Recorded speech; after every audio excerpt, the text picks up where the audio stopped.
Well, greetings to each of you. I hope this finds you well. If you have a Bible nearby, and I certainly hope that you do, I invite you to go ahead and pause the video here for a moment and take it out and join me in Psalm 120. Psalm 120. We are now past Easter, and as of yet, we don't know when we're going to be able to come back together for worship. My hope, like yours, is that it will be sooner rather than later, but we just don't know at this particular point. And so, with Easter behind us now, the question has come to mind, what shall I preach on between now and the time for us to come back together? The time between Easter and the beginning of summer is always a little bit hard for me because there's really only about 6 weeks before the beginning of summer. And usually, I like to do a week-by-week approach in the summer since so many of us are traveling during that time.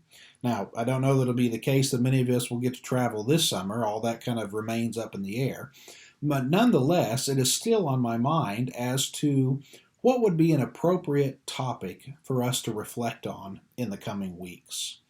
Several ideas came to mind as I was thinking about this. My first impulse was actually to go back and to finish the series on the book of Exodus that we began after the new year.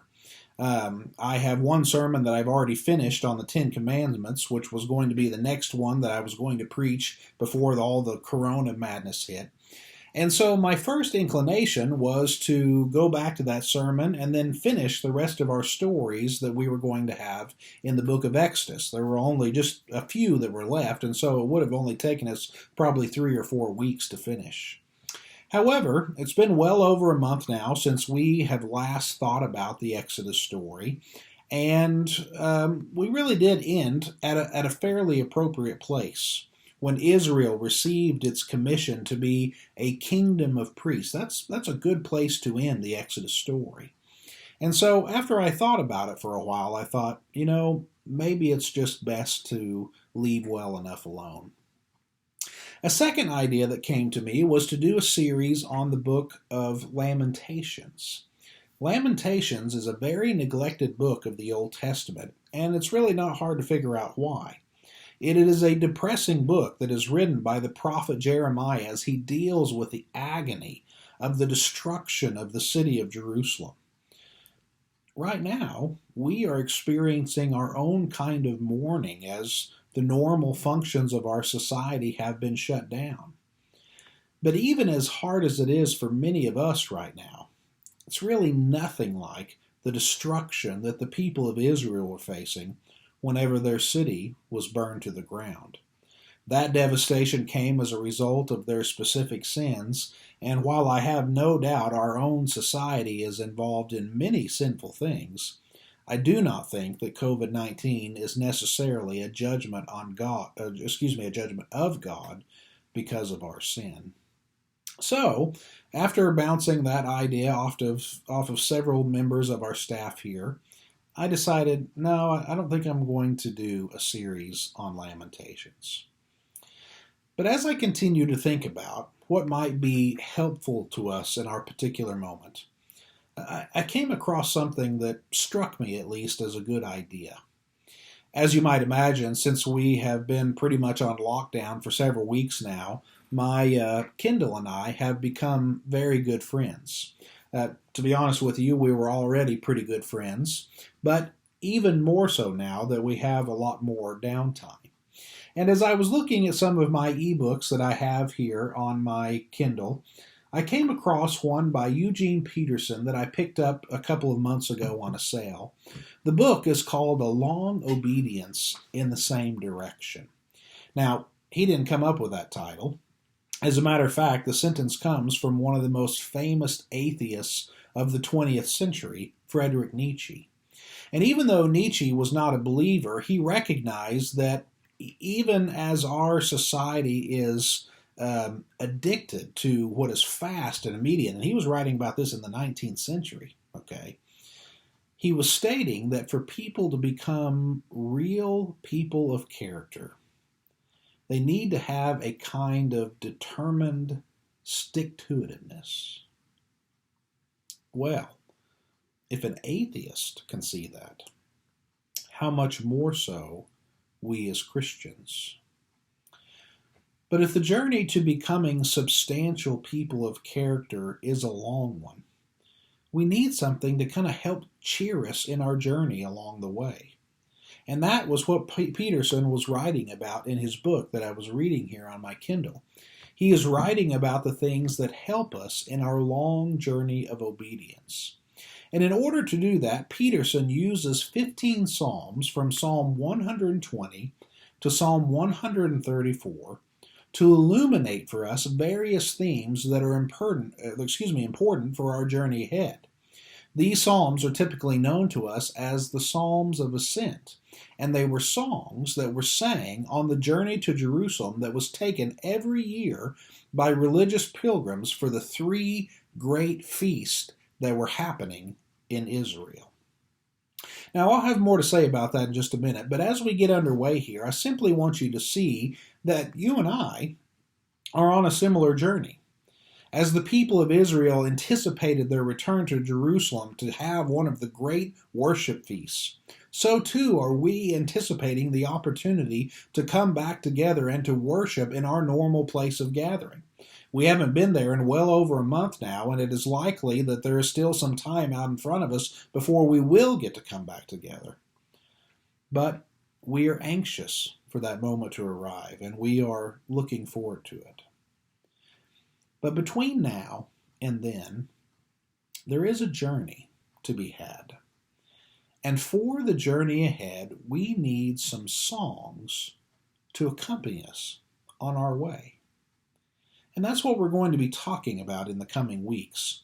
We're going to be looking at some of the songs that the people of Israel sang on their way to worship. And we are going to learn from them, how they might help us on our journey of anticipation.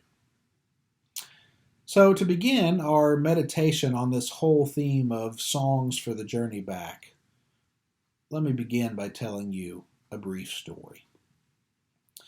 Several years ago, whenever I was out at Pepperdine for the Bible lectureships, there was a great deal of excitement because a visiting scholar was coming in.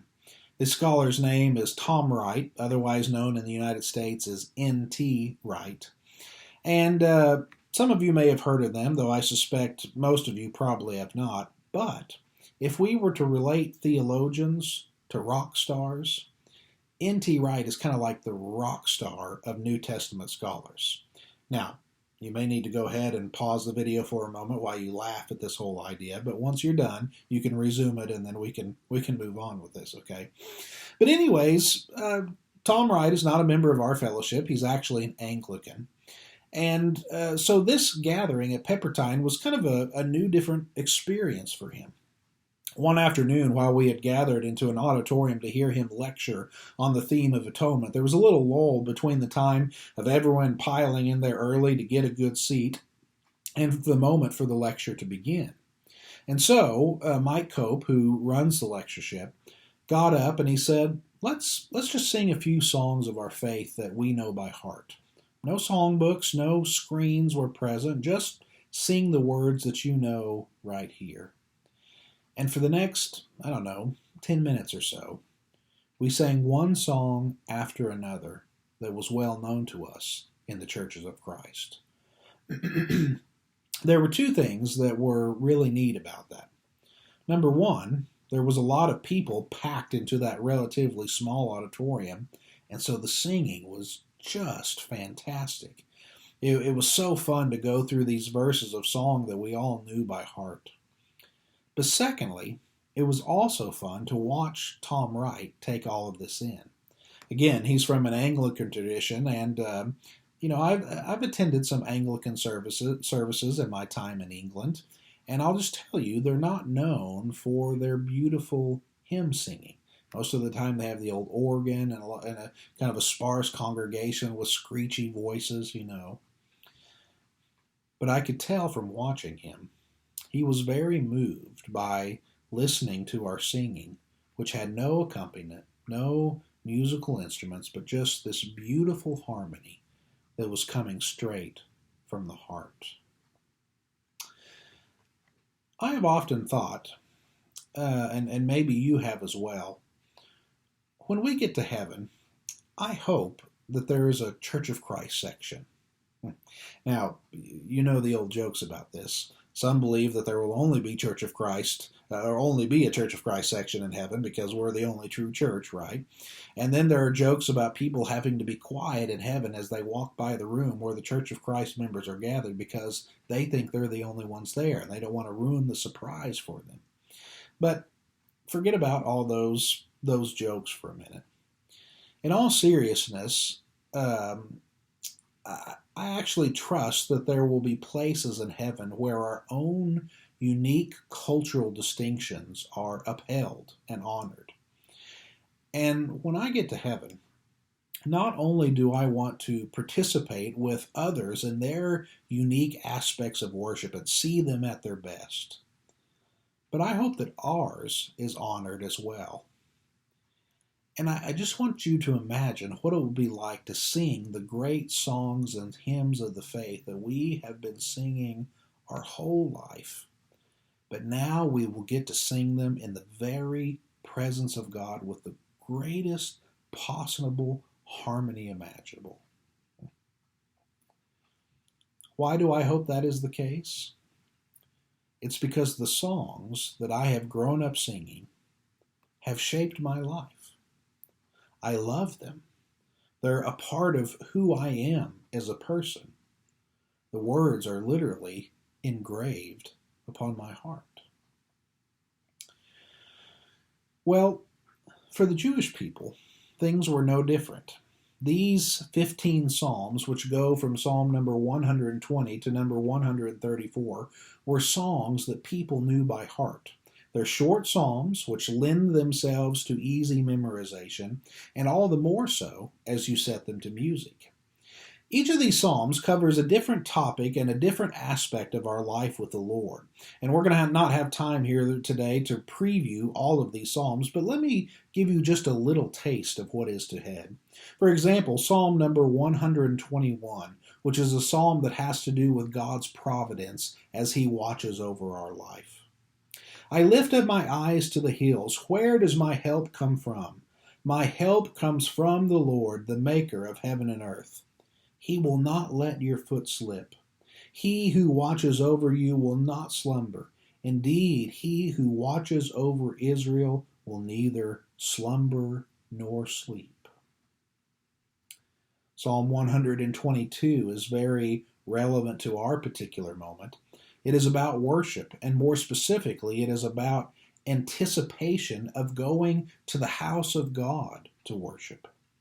Verse 1, I rejoiced with those who said to me, let us go to the house of the Lord. Our feet are standing in your gates, O Jerusalem. Psalm 131 is a beautiful reflection on the subject of humility, on not concerning ourselves with things that are really too great for us. My heart is not proud, O Lord. My eyes are not haughty. I do not concern myself with great matters or things too wonderful for me. But I have stilled and quieted my soul like a weaned child with its mother. Like a weaned child is my soul within me. O Israel, put your hope in the Lord both now and forevermore. Or how about Psalm 133? Which is a psalm about brothers and sisters living in unity with one another. How good and pleasant it is when brothers live together in unity. It's like precious oil poured out on the head, running down on the beard, running down on Aaron's beard, down upon the collar of his robes. It is as if the dew of Hermon were falling on Mount Zion, for there the Lord bestows his blessings, even life forevermore. These are just a little taste of some of the things that the people of Israel sang about in the Psalms of Ascent. Now, you might rightfully ask at this point, why are these Psalms called the Psalms of Ascent? And there are two reasons. Number one, as I was saying earlier, these were songs that were sung on their journey to Jerusalem as the people of Israel were making their way there for the 3 annual feasts of worship and fellowship. If you want to mark it down to look it up later in your Bible, you can mark it in Deuteronomy chapter 16 and also in Exodus chapter 23, verses 14 through 17.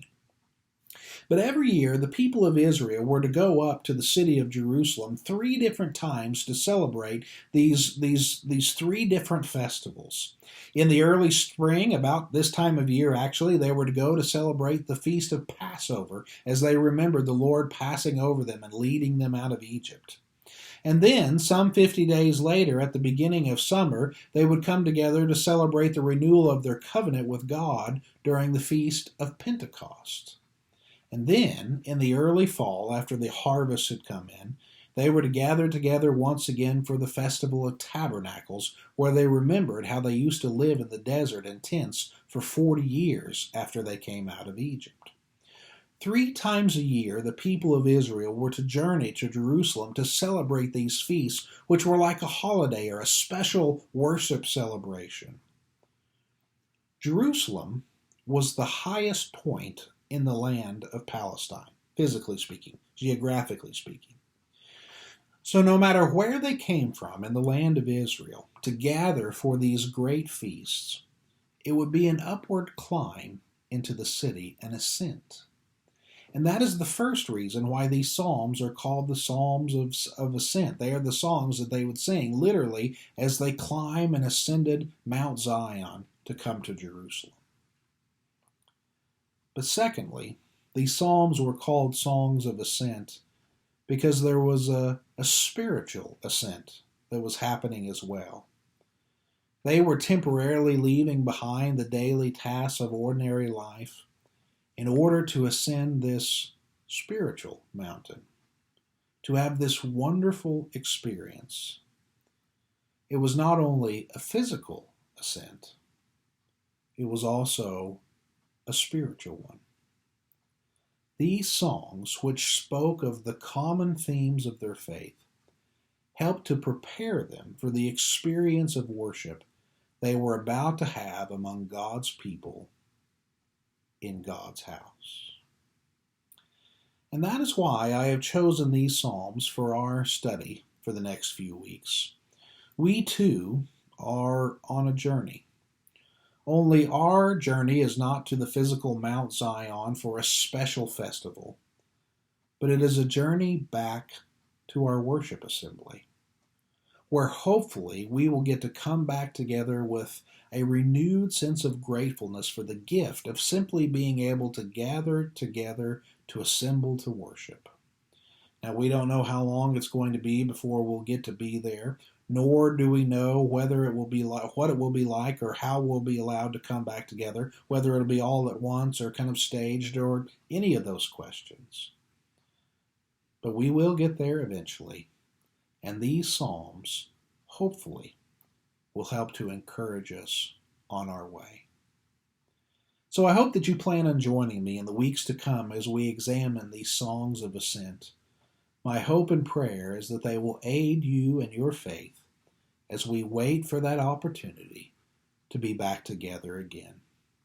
In the meantime, may God richly bless you. Have a great week.